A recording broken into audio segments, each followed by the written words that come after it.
मोहम्मद साहब का जन्म 8 जून 570 ईस्वी को वर्तमान सऊदी अरब के मक्का शहर में हुआ था। इनके पिता का नाम अब्दुल्ला और माता का नाम अमीना था। इनका पालन पोषण इनके चाचा अबू तालिब के द्वारा किया गया। 25 वर्ष की अवस्था में इन्होंने खतीजा नाम की एक महिला से शादी की। खतीजा दुनिया की पहली मुसलमान थी। फिर 40 वर्ष की अवस्था में मोहम्मद साहब को देवदूत जिब्राइल का संदेश प्राप्त हुआ। इसके बाद मोहम्मद साहब को यह अनुभूति हुई कि वे एक नबी यानी कि सिद्ध पुरुष और रसूल यानी कि देवदूत या मैसेंजर हो गए हैं और उन्हें इस संसार में अल्लाह के प्रचार प्रसार के लिए भेजा गया है। इसके बाद मोहम्मद साहब ने अपना सारा जीवन अल्लाह के ईश्वर के प्रचार प्रसार में बिता दिया। मोहम्मद साहब ने अरब में प्रचलित अंधविश्वास और मूर्ति पूजा की घोर निंदा की थी। दरअसल इस्लाम धर्म की स्थापना से पूर्व अरब में लगभग 300 से 360 देवी देवताओं की मूर्तियों की पूजा अल्लाह को मानकर की जाती थी। इनमें 3 मूर्तियों की पूजा जो अल्लाह की बेटियों के रूप में की जाती थी वो थी लाट, मानत और उजा। इनमें केवल हाबल की मूर्ति थी जो पूर्ण रूप में थी।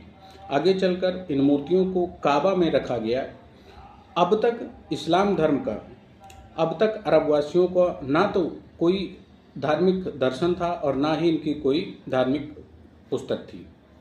आगे चलकर 622 ईस्वी में मोहम्मद साहब को मक्का छोड़ करके मदीना जाना पड़ा। मक्का छोड़ करके मदीना जाने की इस घटना को इस्लाम में हिजरत कहा गया। इसी साल 622 ईस्वी में ही हिजरी सम्मत इस्लामिक कैलेंडर वर्ष की भी शुरुआत मानी जाती है। मदीने में ही मोहम्मद साहब ने कुरान की रचना की। मदीने में ही मोहम्मद साहब की शिक्षाओं को निश्चित रूप मिला और मदीने में ही मोहम्मद साहब ने खुदा को केंद्र में रखकर इस्लाम धर्म की स्थापना की। इस्लाम अरबी भाषा का शब्द है जिसका अर्थ होता है कि अल्लाह के प्रति पूर्ण समर्पण। उन्होंने आदेश दिया कि अल्लाह ईश्वर एक है और मोहम्मद उसका पैगंबर है। उन्होंने ईश्वर की एकता पर बल दिया। मोहम्मद साहब ने अपनी मृत्यु से पूर्व किसी को भी अपना उत्तराधिकारी नियुक्त नहीं किया था। मोहम्मद साहब ने अपने अनुयायियों के लिए 5 कर्तव्य निर्धारित किए थे।